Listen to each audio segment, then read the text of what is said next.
Hello YouTube, it is your boy B3, back with another kicking action figure review. You know, we're doing some more McFarlane Toys DC Multiverse figures, and today's figure is the Batman from Dark Knight's Death Metal. Very cool.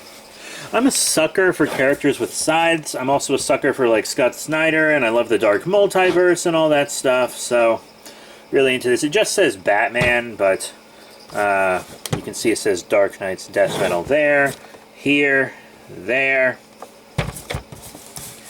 You got kind of a little poster image, and then it shows several other DC figures you can get. That's like the Golden Series Batman that Todd McFarlane designed, because he's a comic book artist, or at least he used to do that. I think he's mostly just figures now.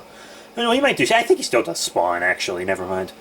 I won't be getting that. I already have the Batman Who Laughs, but this image is actually for the Robin, the Jokerized Robin. I do need one of those. They're kind of hard to find because a lot of people buy 3 of them. And then there's Infected Superman, which I want, and I don't need either of these Batman Arkham figures because I already have figures of them in this same scale, so I don't really see the point. So yeah, let's bust this guy open, huh? And here he is out of package, the Dark Knight's Death Metal Batman. Yeah, he's very cool. I've read the first couple, no more than 3 issues of Death Metal. But then I decided I was just going to wait until it hit trade, because I was like, this is something I'll want to reread, so I'll just have it on trade. But, yeah, very Gucci gang. He does come with a couple things. First off, he comes with the same DC stands that all these figures come with. Kind of nice that they all come with a stand, you know? I think that's cool. I think that's fun. And they also all come with a stat card. Batman, Dark Knight's Death Metal. There's that poster art you saw earlier. It's very cool art. And then it's also got like read-ups for him on the back. You know? Following the universe-shattering events of Dark Knight's Metal, the Earth is enveloped by the Dark Multiverse and has transformed into a hellish landscape twisted beyond recognition. Willing to sacrifice his own humanity for the greater good, Batman wields an evil Black Lantern power ring, which grants him the power to resurrect the dead. Now, leading an army of zombies and riding a bat cycle made of bones, the Dark Knight wages war against the Batman Who Laughs and his omnipotent goddess Perpetua in his mission to save the DC Multiverse. Most of the kind of Dark Knights, etc., Scott Snyder, Justice League, Batman stuff I've reviewed. If you want to check all that out, by the way, just letting you know, I have reviewed a lot of the comics that are important for this story. And I will be reviewing Death Metal on this channel as well. As soon as it hits trade paperback, probably. I'm going to try to get it pretty soon once it comes out. I think at the time of recording this, it comes out this month, doesn't it? Doesn't it come out at the end of this month? I don't know. I don't remember. But, let's show that last accessory off. A scythe. It's got like, it's like wood with a wrap around it. It's got this big, you know, blade. I'm not going to lie, guys. I'm a sucker for scythes. I said that in the action figure haul video where I revealed this guy. I love characters with scythes. I think they're such a cool, underrated weapon. Very glad he has one. And it's one he can hold casually and have it touch the ground, so he can use it like a staff or walking stick or anything. Very awesome. First up, let's talk about detail and paint. You know, sometimes I have problems with these McFarlane figures. Like, sometimes I have problems with their articulation and stuff, but I don't think I've gotten a single McFarlane figure where I had an issue with the detail and paint. Like, they're pretty good looking figures. Like, even if you don't like the articulation and stuff, even though it's way better than Mattel's was, and way better than DC Direct's was, then, you know, I think it's at least a good looking figure that'll look cool on the shelf, you know what I mean? It's just a very nice figure. One complaint I have is the Black Lantern ring could stand out a bit more. It just kind of looks like a bump on his finger. Like, the Black Lantern symbol's on there, kind of, but it's not really noticeable. Maybe they could have painted it in like a metallic black or something to kind of really make it pop. Because it's such a, you know, important thing on him. I remember when that was revealed and I was like, what? But I mean, it's just a cool design. I mean, look at this coat with like the studs on the top, and Like, that's very cool. I think he has a pretty good head sculpt, to be completely honest. I think it's a good-looking Batman. He has a raised bat symbol, and I'm a sucker for raised bat symbols. I like the bat on his belt with the chains and the skulls. I like his gauntlets. I'm a big sucker for cool bat gauntlets, too. Lots of straps. Lots of straps. I think the articulation on the ankle kind of stands out a little too much, maybe, but that's something I can kind of live with, you know?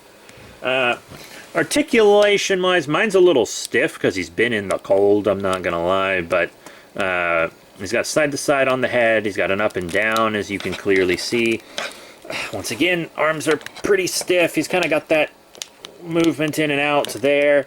It does go up and down, it's just not really wanting to do it right now. Once again, this figure was sitting in my cold hobby shed for a while, so he really should be heated up. I should have heated him up before the review, but he's got like see, the up and down works better on this arm, and he's got double elbow bend, you know, forward and back on the wrist, rotation on the wrist.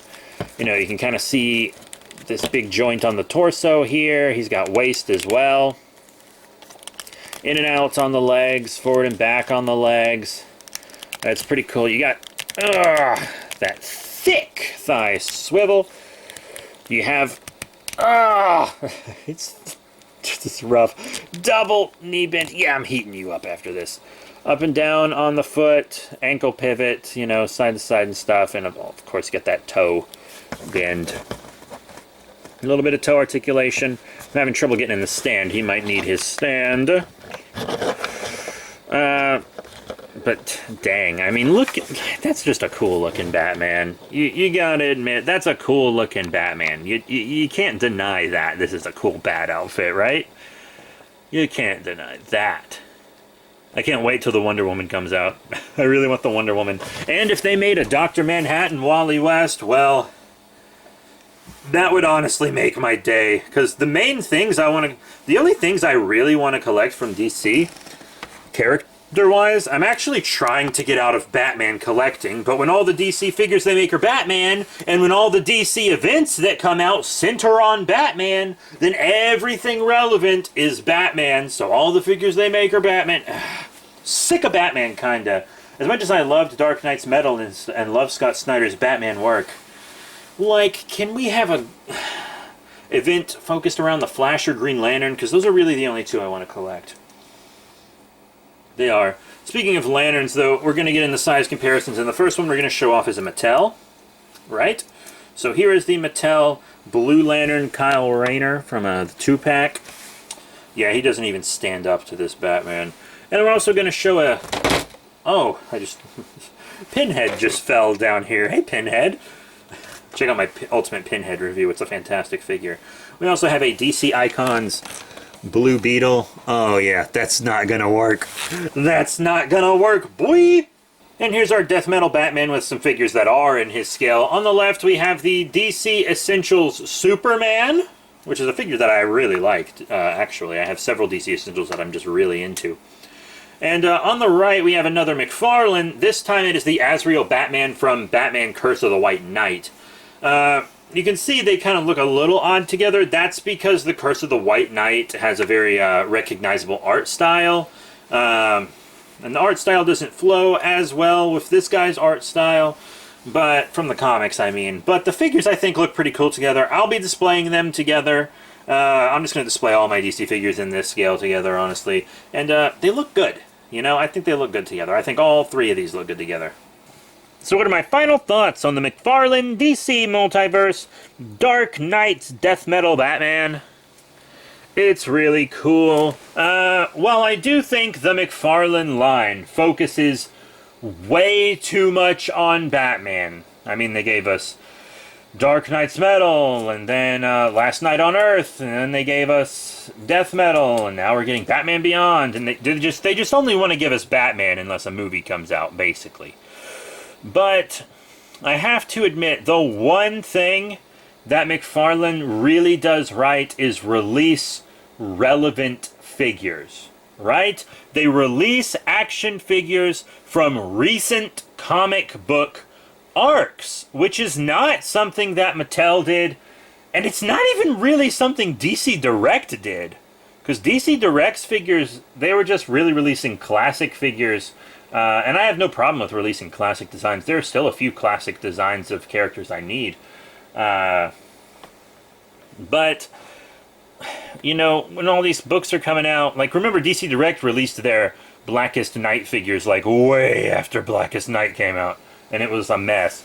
But McFarlane releases them, like, as quickly as they can. They do a great job of releasing relevant comic book figures, which is one reason I was so hyped to get this guy, was because I just recently saw him in the comics. You know? And the articulation's good, I just need to heat mine up because he's been in the cold all day. And the detail and paint are pretty dope, right? They're pretty dope. I think he comes with enough accessories. He's very cool. And I got this guy for under 20 bucks, which I think he was completely worth it. I think it was completely worth it. And I got him, like, very shortly after he came out. If anyone's wondering about the bike, you can get the Batbone bike. It is sold separately. I probably will not be getting it and reviewing it. I'm not a guy who displays his figures with bikes. All my figures that have come with bikes, like my Lightning Collection Omega Ranger, the bikes are, like, in storage. Basically, I don't display stuff with bikes simply because it takes up so much room, so I'm definitely not going to buy a bike separate. That being said, if this was like a deluxe figure that came with the bike, you had to get the figure and the bike together, I would totally have done that. 100% I would have done that. But that is it. Thank you all very much for your support. Remember to rate, comment, and subscribe. Check out all the cool links in the description below. Facebook, Twitter, etc. Next time we're either doing a Marvel figure or a Godzilla figure. Let me know which one you'd rather have in the comments below. But between those figures, we'll be doing more DC McFarlane stuff. So that's it. Thank you all once again. See you all next time.